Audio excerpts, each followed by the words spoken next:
Beritakanlah firman, siap sedialah baik atau tidak baik waktunya. Shalom, puji Tuhan, oleh berkat kemurahan Tuhan saja menghantar kita boleh ada di hari ini untuk mendengarkan firman Tuhan. Mendengar firman itu sesuatu yang sangat penting karena iman itu timbul dari pendengaran dan pendengaran akan firman Kristus. Mendahulunya mari kita berdoa. Puji dan syukur kami naikkan kepadamu ya Allah di hari ini, karena Engkau berikan kami waktu dan kesempatan kembali untuk kami akan mendengarkan sebagian dari firman-Mu. Roh yang kudus, tolonglah kami, urapi dan berkatilah kami dengan firman-Mu di hari ini. Dalam nama Tuhan kami Yesus Kristus kami berdoa. Amin. Nats firman Allah yang menjadi renungan kita bersama di hari ini saya ambil dari 1 Timotius pasal 6 ayat 17 sampai dengan ayatnya yang ke-21. Secara khusus saya akan baca ayatnya yang ke-17. Firman-Nya berkata demikian. Peringatkanlah kepada orang-orang kaya di dunia ini, agar mereka jangan tinggi hati dan jangan berharap pada sesuatu yang tak tentu seperti kekayaan, melainkan pada Allah yang dalam kekayaannya memberikan kepada kita segala sesuatu untuk dinikmati.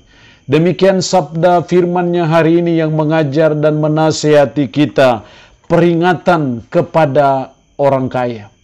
Apa peringatan yang perlu kita peringatkan kepada orang kaya, kepada orang yang mempunyai kekayaan di dalam dunia ini? Setidaknya ada 3 peringatan penting bagi kita, bagi siapa saja yang memiliki kekayaan atau lebih khusus kepada orang kaya.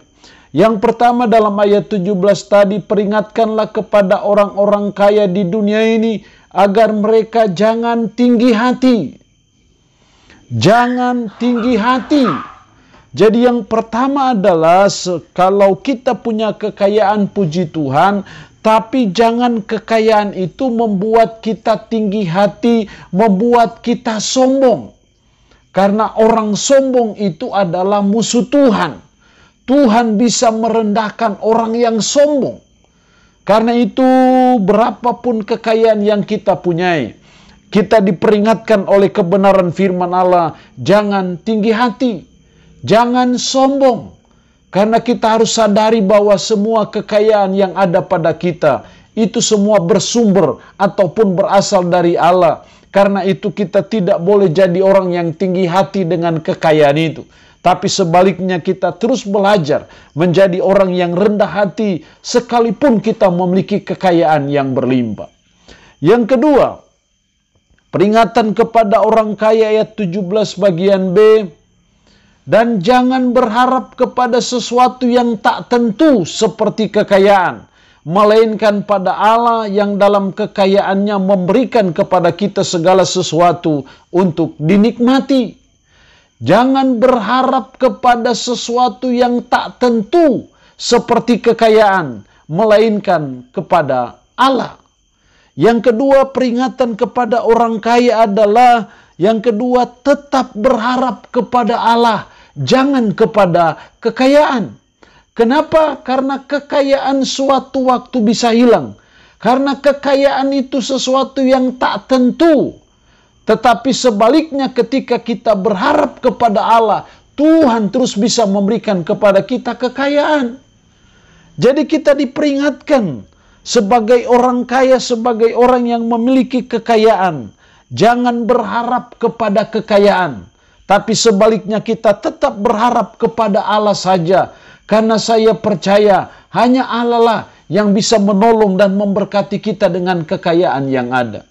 Tapi kalau kita berharap kepada kekayaan, maka kekayaan itu sudah menjadi Tuhan kita. Kekayaan itu menjadi berhala kita, menjadi penyembahan berhala kita. Tapi sebaliknya kita belajar, sekalipun kita punya harta yang melimpah, sekalipun kita punya kekayaan yang banyak, tapi kita tetap berharap kepada Allah saja dan bukan kepada kekayaan. Karena kekayaan adalah sesuatu yang tak menentu. Kekayaan itu bisa habis, bisa hilang. Tapi kalau Allah tidak pernah hilang dalam hidup kita. Jadi yang kedua, peringatan kepada orang kaya supaya tetap berharap kepada Allah dan bukan kepada kekayaan. Yang ketiga, Dalam ayat 18, peringatkanlah agar mereka itu berbuat baik, menjadi kaya dalam kebajikan, suka memberi dan membagi. Peringatan yang ketiga bagi orang yang punya kekayaan. Yang ketiga adalah menjadi kaya dalam kebajikan. Menjadi kaya dalam kebajikan berarti kita harus selalu berbuat baik. Menjadi kaya dalam kebajikan itu artinya berarti kita suka memberi, suka membagi. Jadi kita tidak hanya kaya dalam hal kekayaan, dalam hal harta kita, tapi Tuhan mau supaya kita menjadi kaya dalam kebajikan.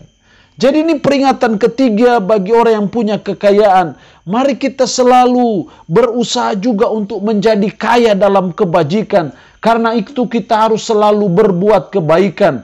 Kita harus selalu suka memberi. Kita harus selalu suka membagi. Dalam ayat 9, dan dengan demikian mengumpulkan suatu harta sebagai dasar yang baik bagi dirinya di waktu yang akan datang untuk mencapai hidup yang sebenarnya. Jadi itu menjadi suatu harta besar kita di masa yang akan datang untuk mencapai hidup yang sebenarnya, hidup yang sesungguhnya. Jadi mari kita belajar betapapun harta dan kekayaan yang diberikan Tuhan kepada kita, kita selalu berusaha menjadi kaya dalam kebajikan, yaitu selalu berbuat kebaikan, selalu mau membagi, memberi, dan selalu mau membagi berkat harta itu kepada orang lain, kepada sesama yang dalam keadaan kekurangan, maka kita menjadi kaya dalam kebajikan. Itulah peringatan kepada orang kaya yang mempunyai kekayaan. Allah yang punya firman ini memberkati kita dengan firman-Nya di hari ini. Amin. Mari kita berdoa. Puji syukur untuk kebenaran firman-Mu hari ini, yang memberi peringatan kepada orang kaya yang memiliki kekayaan, supaya jangan tinggi hati, supaya tetap berharap kepada Allah, bukan kepada kekayaan, dan menjadi kaya dalam kebajikan, yaitu selalu berbuat kebaikan, selalu mau ingin memberi dan membagi kepada sesama kami. Roh yang kudus, tanamkan dan meteraikan firman dalam hati dan pikiran kami, dan sanggupkan kami untuk bisa memberlakukan firman ini dalam hidup kami sehari-hari. Hamba mohon berkat-Mu bagi umat-Mu yang mendengarkan renungan harian di hari ini. Diberkatilah mereka ya Allah dengan berkat-berkat-Mu. Yang sakit, hamba berdoa dalam nama Yesus, Tuhan lawat, jamah dan sembuhkan dari sakit penyakit yang diderita. Terpuji-pujilah nama-Mu. Dalam nama Tuhan Yesus Kristus kami berdoa. Amin. Shalom. Tuhan Yesus memberkati kita dengan firman-Nya di hari ini.